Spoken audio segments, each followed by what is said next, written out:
ለሌላ ሴት አሳልፋ የፈለገ ፍቺ እንኳን የፈጸመች ሴት ብትሆን የፈለገ እንኳን የተራራቀች የተለያየች ሴት ብትሆን ባሏን አሳልፋ ለሌላ ሴት ምሰጥ የትኛውም ሴት የለም። ሰላም ጤና ይስጥልኝ። እንግዲህ የተከበራችሁ ቤተሰቦች እንዴት ናችሁ?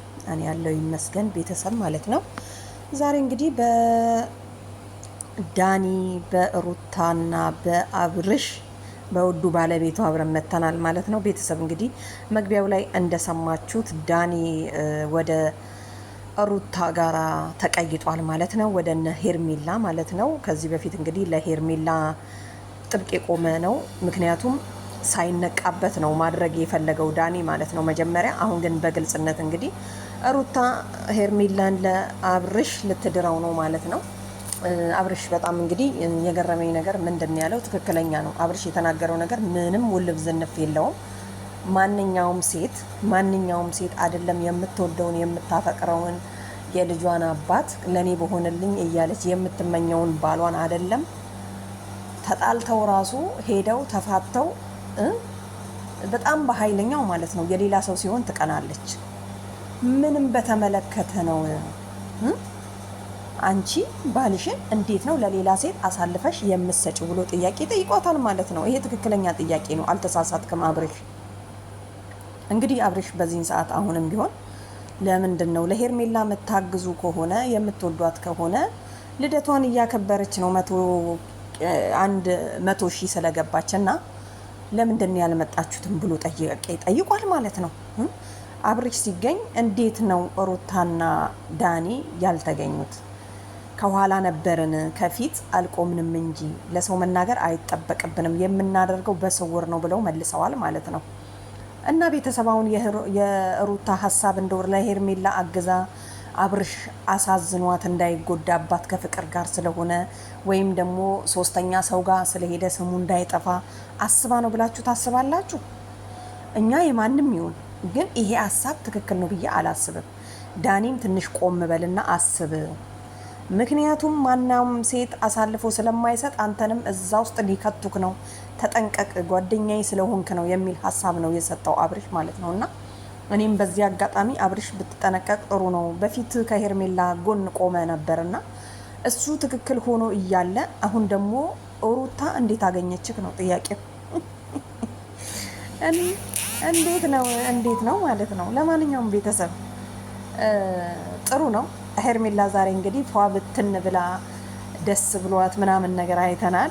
አብርሽም እንግዲህ አበባውንም በእጅ አዝዋሪነትም ቢሆን ሲያሳቅፋት ምናምን ነገር አቅፏት አይተናል።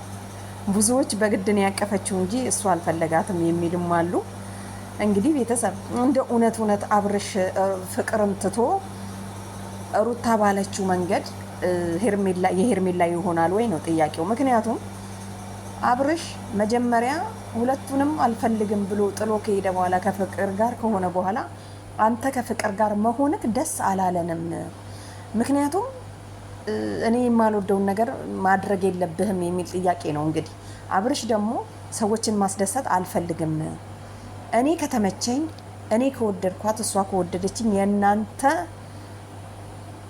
ምንድን ነው የሚባለው የእናንተ መውደድና መንከባካቤ አያስፈልጋትም ለፍቅር እያለ ነው። እና እንግዲህ ሲደባደቡ ማይተናል። ሩታ ትላንትና አንቃታለች ምናምን በጣም በንዴት ማለት ነው። እንደውም አብርሽ መጥቶ ባያገላገል ኖሮ አይታችሁ ከሆነ ወላ ጸጉሯን ሁሉ ብድግ አድርጋ መሬት ልታስቀምጠው ትችል ነበረ። እና ቤተሰብ ዳኒ እንግዲህ ወጥመድ ውስጥ ሳትገባ ቶሎ ሽሽ እየተባልክ ነው። ሩታ የሆነ እቅድ አቀዳ ነው ለሄርሜላ። መቼም ለሁለት እንትን አትሉ። መቼም ለሄርሜላ ከሆነ ሩታ ነቅላ ትወጣለች ማለት ነው። ስለዚህ ሩታ ይሄ ነገር ጥሩ አይደለም፣ በኋላ ይቆጭሻል። አንቺንም ከሄርሜላ ጋር ብታየው ራሱ አብርሽን ፍቅርን ስለምጠያት እንጂ አብርሽ ተመልሶ ከሄርሜላ ጋር ቢሆን ጸጉርሽን ነው የምትነቂው በቅናት። ምክንያቱም ከዚህ በፊት አይተናል። ለምንድን ነው ሄርሜላ በእጇ የምትነካው አብርሽን? ባልነቱ ለኔ ነው እንጂ ለሱ አይደለም እያልሽ ማለት ነው። እና ያለፈ ነገር አልፏል እንኳን ብንል ዳኒም ይሄ ነገር ጥሩ አይደለም ያዋጣል ብዬ አላስብም። አብርሽ ዛሬ ላይ ትክክለኛ መንገድ ነው የተናገረው። በቃ ካልፈለገ አልፈለገም ነው። ምክንያቱም እሱ የሆነ ችግር አለበት። በቃ ሴቶችን እየነካካ ምናምን ለግዛዊ ነገር ይጠቀማል። ከዛ በኋላ ላሽ ይላል። ምክንያቱም እናንተ ናችሁ ይሄን ሁሉ ነገር እንዲያደርግ 10 ምን አመላለሰሽ? በቃ ድምጽሽን አጥፍተሽ አጠፊም። ስለዚህ ያኔ እኮ ሩታዬ የት ናት ያለችው ብሎ ራሱ ፈልጎ ይመጣል ማለት ነው። እና እንትኑ ላይ ራሱ ልደቱ ላይ ራሱ አብርሽ ፍላጎት የለውም እያሉ በጣም ብዙዎች እንትን ሲሉ ነበርና አብርሽ አሁንም ቢሆን ፍቅር ጋር ነው ያለው። ፍቅሯ አላለቀ፣ ትንሽ ይቀረዋል። ትንሽ በጠብቁት እኮ ራሱ ወይ ተመልሶ ሊመጣልሽ ይችላል፣ አሁንም እንደለመደው ማለት ነው።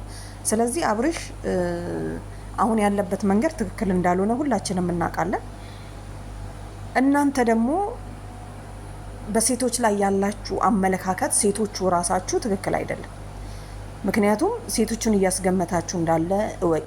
አንቺ አይደለሽም ሩታ አይደለሽም ለአብርሽ ሄርሜላን አግባት፣ ከሄርሜላ ጋር ሁን፣ እኔ ከሷ ጋር ብትሆን እረፍት አገኛለሁ አይባልም። ሲጀመር እንዴት ነው የሚባለው? እንዴት ነው እረፍት የምታገኘው? ማነው እረፍት አግኝቶ የሚያውቀው ባሉን ለሌላ ሴት አሳልፎ ሰጥቶ? ኧረ ተይ ተይ ተይ ተይ፣ የባዘ እሳት ውስጥ ነው የምትገቢው። ይሄንን አስቢበት ለማለት ፈልጋለሁ ማለት ነው። የኔ ሀሳብ ነው። እና ቤተሰብ ለማንኛውም አብርሽ ከሩታ ሀሳብ ያንተ ሀሳብ ነው የሚሻለው ብዬ ነው የማስበው፣ እንደኔ ከሆነ ማለት ነው። ስለዚህ ሩታ ተረጋጊ፣ በኋላ ይቆጭሻል። በኋላ እሳት ውስጥ ጨምረሽ እሳት ውስጥ እንዳገቢ ማለት ነው። የኔ መልእክት ነው። ለማንኛውም ቤተሰብ ይመቻችሁ።